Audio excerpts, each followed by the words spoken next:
नमस्कार, सुमन्स किचनमध्ये आपलं स्वागत आहे। आज आपण आंबट गोड कैरीचा छुंदा कसा बनवायचा ते बघणार आहे। वर्षभर टिकतो आणि अतिशय सुंदर राहतो।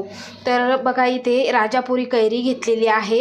ही कैरी 1 किलो आहे। 1 किलो कैरी मी स्वच्छ धुवून त्याचे देठाचा भाग काढून टाकलेला आहे आणि कोरडी करून घेतलेली आहे। तर बघा, इथे मी आता याचं साल काढून घेणार आहे। या कैरीचा आपल्याला पूर्णपणे साल काढून घ्यायचा आहे। कैरी घेताना नेहमी कडक अशी घ्यायची, कारण उन्हामुळे कैरी ही अशी बिलबिली होते, लिबलिबीत होते, त्यामुळे ती कैरी घ्यायची नाही, तर पूर्णपणे कडक अशी ही कैरी घ्यायची आहे। तर बघा, ह्या कैरीचा आपण पूर्णपणे साल काढून घेऊ। तर बघा, अशा पद्धतीने आपण कैरीची साल काढून घेतलेली आहे। आता इथे मोठी किसणी घेतलेली आहे। बघा, अशा होलवाली आहे। अशा होलच्या किसणीने आपल्याला हे किसून घ्यायचं आहे। खूप जाडही नाही आणि खूप बारीकही नाही किसायची, अशा पद्धतीने आपल्याला किसायचं आहे। तर बघा, आता इथे मी कैरी तुम्हाला किसून दाखवते।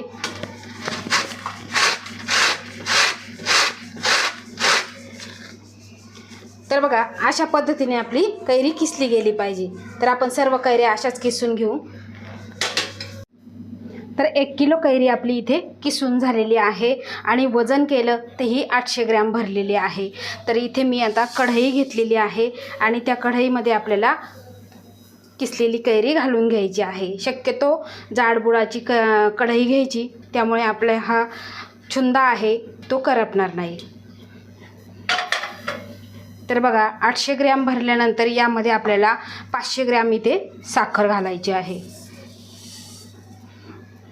आणि त्यानंतर इथे 300 ग्रॅम मी गूळ घेतलेला आहे। हा कट करून घेतलेला आहे, म्हणजे पटकन विरघळला जातो। आता आपण मिक्स करून घेऊ। तुम्ही नुसता गुळामध्येही करू शकता किंवा साखरेमध्ये करू शकता, पण गुळामध्ये केला आणि साखरेमध्ये दोन्ही मिक्स करून केला त्याची चव आणि कलर खूप छान येतो। एकदा ह्या पद्धतीने तुम्ही करून बघा। बघा, आता हे आपण मिक्स करून घेऊ। तर साखर आणि गूळ मिक्स करून घेतलेला आहे। आता आपल्याला हे जरा वेळ बाजूला ठेवायचं आहे आणि एक मसाला यासाठी आपल्याला बनवायचा आहे।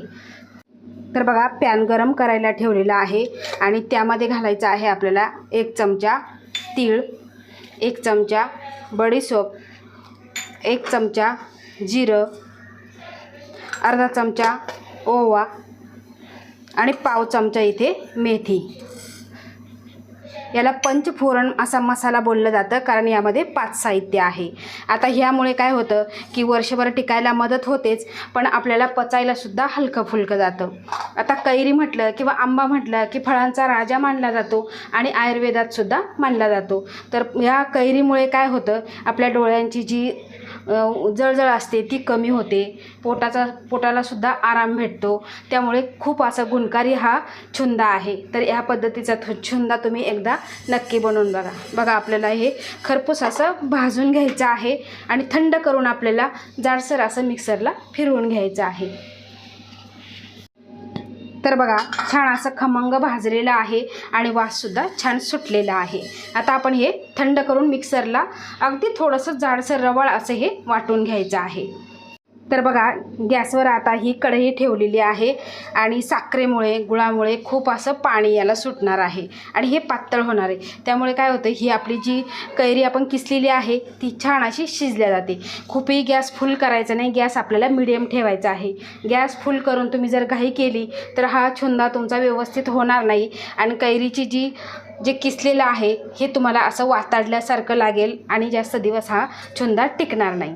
हा अशा पद्धतीचा मी जसा छुंदा बनवते त्या पद्धतीचा जर छुंदा जर तुम्ही बनवला तर 1 काय 2 वर्षसुद्धा छान असा आरामात टिकेल, खूप सुंदर चव येते। तर बघा, आपण याला आता शिजवून घेणार आहे। तर बघा, साखर आणि गूळ पूर्णपणे विरघळलेला आहे आणि उकळीसुद्धा आलेली आहे।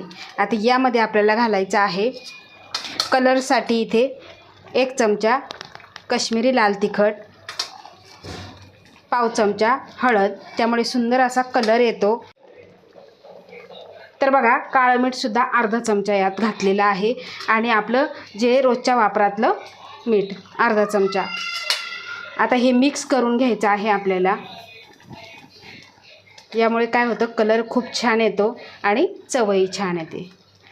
याआधी तुम्ही कधी केला नसेल तर या पद्धतीचा तुम्ही नक्की करून बघा.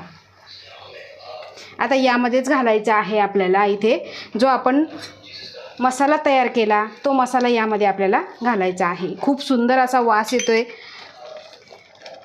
बघा. हे सर्व आपण मिक्स करून घेऊ आणि आपला छुंदा तयार झाला की नाही हे कसं ओळखायचं ते मी तुम्हाला पुढे सांगणार आहे.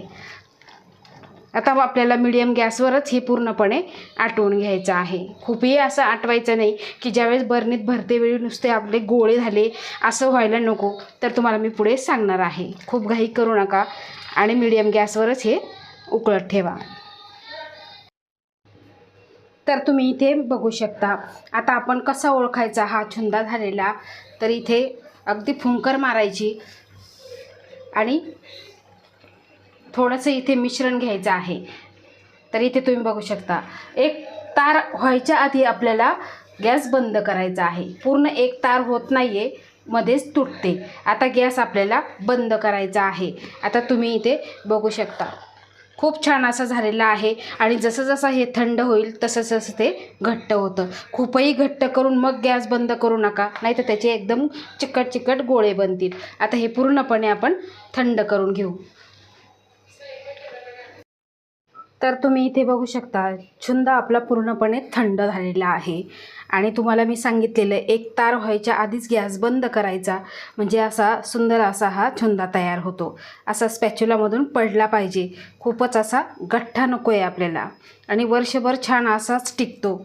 तर तुम्ही अशा पद्धतीचा हा छुंदा एकदा बनवा आणि वर्षभरासाठी साठवून ठेवा आणि ते आनंद घ्या.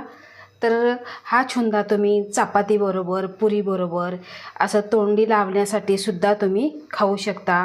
कुठे प्रवासामध्ये जायचं असेल त्यावेळेससुद्धा तुम्ही हा नेऊ शकता. मुले हॉस्टेलला असतील त्यांच्यासाठी सुद्धा वर्षभरासाठी तुम्ही बनवून देऊ शकता.